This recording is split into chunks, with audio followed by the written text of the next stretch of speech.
प्रधानमंत्री नरेंद्र मोदी का महर्षि वाल्मीकि अंतर्राष्ट्रीय हवाई अड्डे आगमन पर राज्यपाल आनंदीबेन पटेल व मुख्यमंत्री योगी आदित्यनाथ ने महर्षि वाल्मीकि अंतर्राष्ट्रीय हवाई अड्डे पर प्रधानमंत्री श्री मोदी का स्वागत किया। इस मौके पर केंद्रीय मंत्री ज्योतिरादित्य सिंधिया, वीके सिंह, उप मुख्यमंत्री केशव प्रसाद मौर्य, ब्रजेश पाठक, भारतीय जनता पार्टी के प्रदेश अध्यक्ष चौधरी भूपेंद्र सिंह समेत प्रदेश सरकार के कई मंत्री मौजूद थे। हवाई अड्डे से बाहर आने के बाद प्रधानमंत्री श्री मोदी ने धर्मपाठ से रामपथ तक एक रोड शो किया। साधु संतों ने शंखदान, डमरू वादन, स्वस्ति वाचन एवं मंत्रोच्चारण से प्रधानमंत्री मोदी का स्वागत अभिनंदन किया गया। इस दौरान हजारों अयोध्या वासियों ने प्रधानमंत्री का पुष्प वर्षा कर स्वागत किया एवं अयोध्या धाम जंक्शन रेलवे स्टेशन पर एक कार्यक्रम में सबसे पहले पुनर्विकसित अयोध्या धाम रेलवे स्टेशन लोकार्पण किया और फिर अयोध्या से दिल्ली के आनंद विहार के लिए वंदे भारत एक्सप्रेस ट्रेन और सुपरफास्ट यात्री ट्रेनों की एक नई श्रेणी में आनंद विहार अयोध्या दरभंगा अमृत भारत एक्सप्रेस को हरी झंडी दिखाकर रवाना किया एवं उन्होंने कई अन्य रेलवे परियोजनाओं को भी राष्ट्र को समर्पित किया। मेरे परिवारजनों, विकास और विरासत को जोड़ने में वंदे भारत एक्सप्रेस बहुत बड़ी भूमिका निभा रही है। देश की पहली वंदे भारत एक्सप्रेस ट्रेन काशी के लिए चली थी। आज देश के 34 रूट पर वंदे भारत एक्सप्रेस ट्रेनें चल रही है। कटरा, उज्जैन, पुष्कर, तिरुपति, शिरडी, अमृतसर, मदुरई, आस्था के ऐसे हर बड़े केंद्रों को वंदे भारत जोड़ रही है। इसी कड़ी में आज अयोध्या को भी वंदे भारत ट्रेन का उपहार मिला है। आज अयोध्या धाम जंक्शन आनंद विहार वंदे भारत शुरू की गई है। इसके अलावा आज कटरा से दिल्ली, अमृतसर से दिल्ली, कोयम्बटूर बेंगलुरु, मंगलुरु मडगांव, जालना मुंबई, इन शहरों के बीच भी वंदे भारत की नई सेवाएं शुरू हुई है।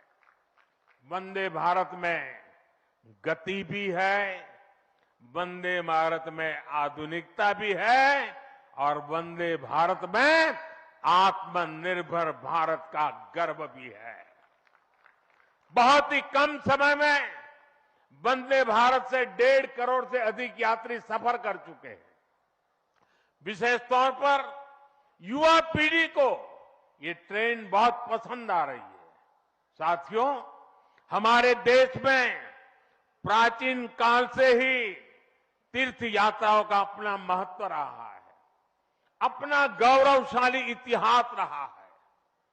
बद्री विशाल से सेतुबंध रामेश्वरम की यात्रा, गंगोत्री से गंगा सागर की यात्रा, द्वारकाधीश से जगन्नाथपुरी की यात्रा, द्वादश ज्योतिर्लिंग की यात्रा, 4 धामों की यात्रा, कैलाश मानसरोवर यात्रा, कांवड़ यात्रा, शक्ति पीठों की यात्रा, पंढरपुर यात्रा, आज भी भारत के कोने कोने में कोई न कोई यात्रा निकलती रहती है। लोग आस्था के साथ उनसे जुड़ते रहते हैं। तमिलनाडु में भी कई यात्राएं प्रसिद्ध हैं। शिवस्थल पाद यात्रिरई, मुरुगनंकु कावड़ी यात्रिरई, वैष्णव तिरुपति यात्रिरई, अस्मन तिरुत्तल यात्रिरई, केरला में सबरीमाला यात्रा हो, आंध्र तेलंगाना में मेदाराम में समक्का और सरक्का की यात्रा हो, नागोबा यात्रा, इनमें लाखों की संख्या में श्रद्धालु जुड़ते हैं। यहां बहुत कम लोगों को पता होगा कि केरला में भगवान राम और उनके भाइयों भरत, लक्ष्मण और शत्रुघ्न के धाम की भी यात्रा होती है। ये यात्रा नालंबम यात्रा के नाम से जानी जाती है। इसके अलावा देश में कितनी ही परिक्रमाएं भी जारी रही है।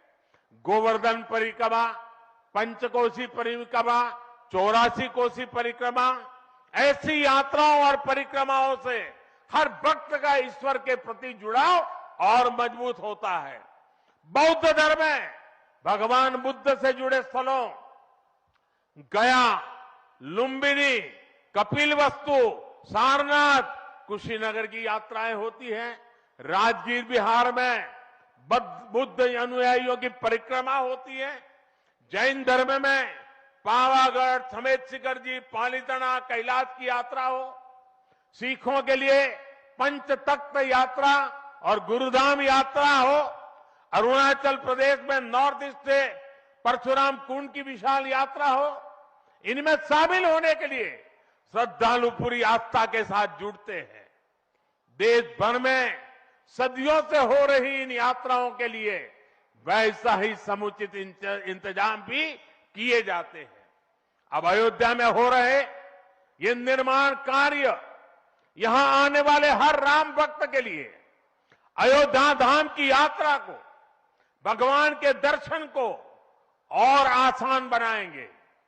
साथियों, ये ऐतिहासिक क्षण बहुत भाग्य से हम सभी के जीवन में आया है। हमें देश के लिए नव संकल्प लेना है, खुद को नई ऊर्जा से भरना है। इसके लिए 22 जनवरी को आप सभी अपने घरों में, मैं पूरे देश के 140 करोड़ देशवासियों को अयोध्या की इस पवित्र भूमि से प्रार्थना कर रहा हूं। अयोध्या की प्रभु राम की नगरी से प्रार्थना कर रहा हूं।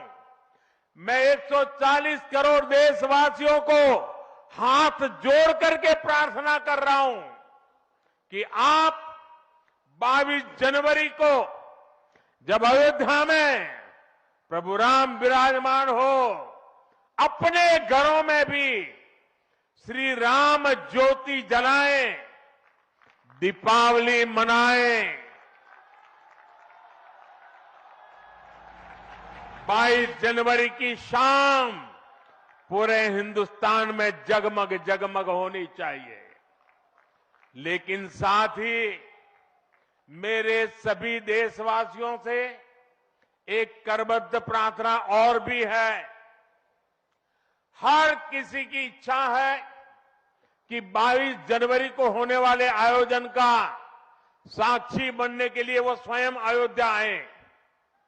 लेकिन आप भी जानते हैं कि हर किसी का आना संभव नहीं है। अयोध्या में सबका पहुंचना बहुत मुश्किल है और इसलिए सभी राम भक्तों को, देश भर के राम भक्तों को, उत्तर प्रदेश के विशेष करके राम भक्तों को मेरा हाथ जोड़ करके प्रणाम के साथ प्रार्थना है, मेरा आग्रह है कि 22 जनवरी को एक बार विधि पूर्वक कार्यक्रम हो जाने के बाद 23 तारीख के बाद अपनी सुविधा के अनुसार वो अयोध्या आए। अयोध्या आने का मन 22 तारीख को न बनाए। प्रभु राम जी को तकलीफ हो, ऐसा हम भक्त कभी कर नहीं सकते हैं। प्रभु राम जी पधार रहे हैं तो हम भी कुछ दिन इंतजार करें। 550 साल इंतजार किया है, कुछ दिन और इंतजार कीजिए।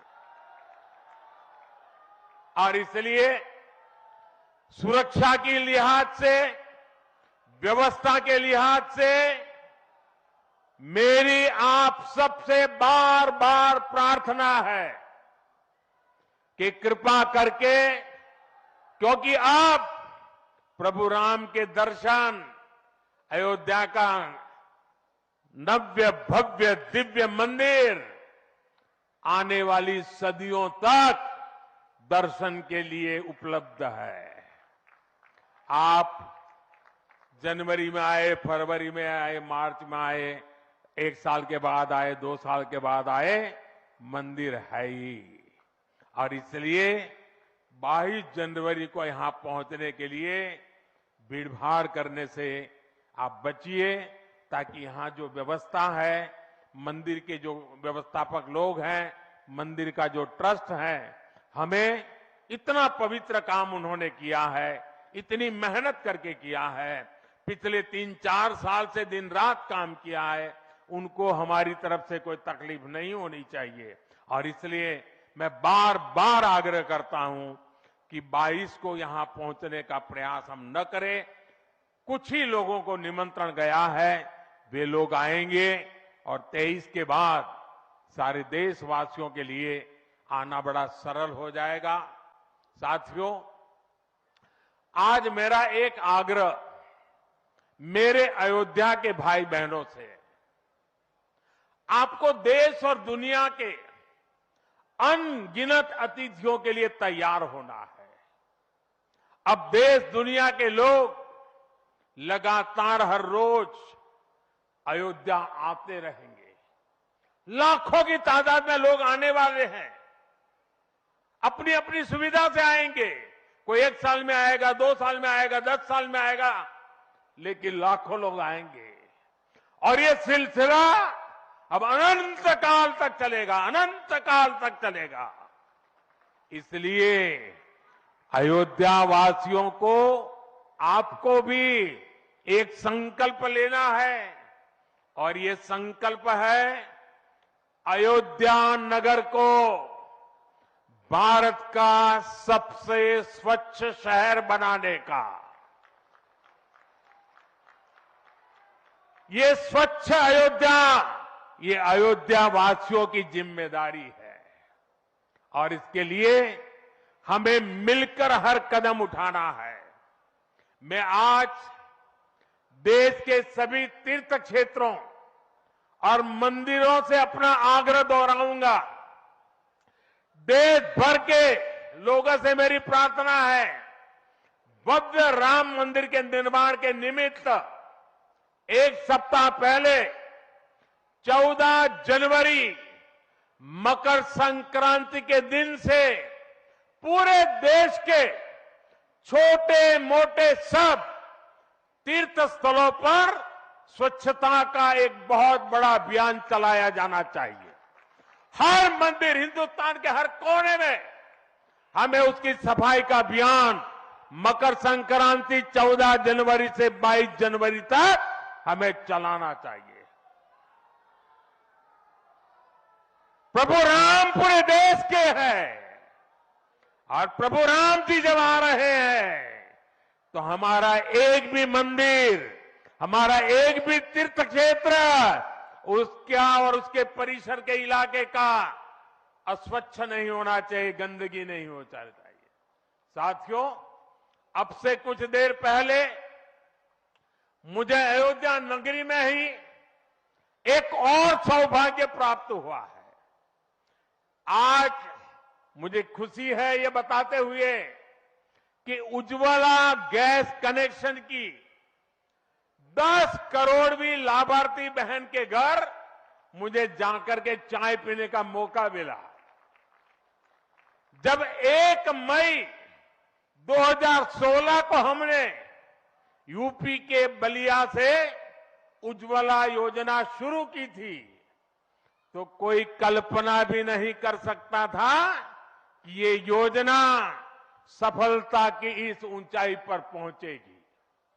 इस योजना ने करोड़ों परिवारों का, करोड़ों माताओं बहनों का जीवन हमेशा के लिए बदल दिया है।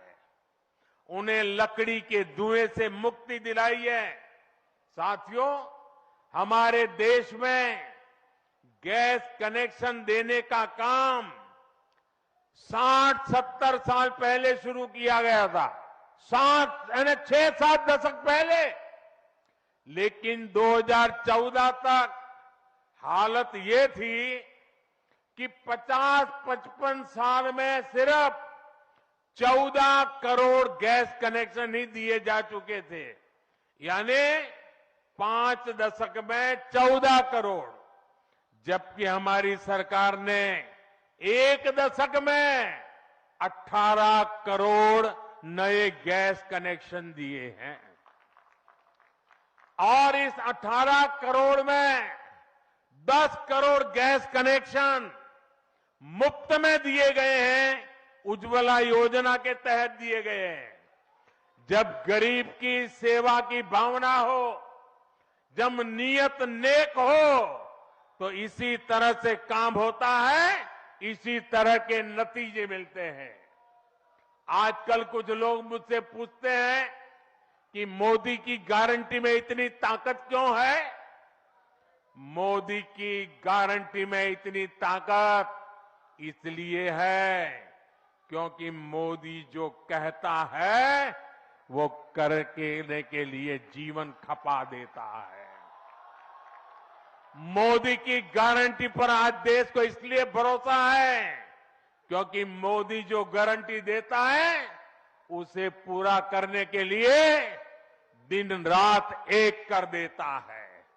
ये अयोध्या नगरी भी तो इसकी साक्षी है और मैं आज अयोध्या के लोगों को फिर से विश्वास दूंगा कि इस पवित्र धाम के विकास में हम कोई कोर कसर बाकी नहीं छोड़ेंगे।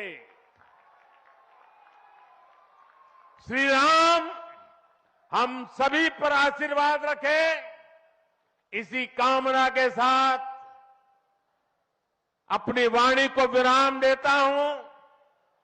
प्रभु श्री राम के चरणों में प्रणाम करता हूं और आप सबको विकास कार्यों की बधाई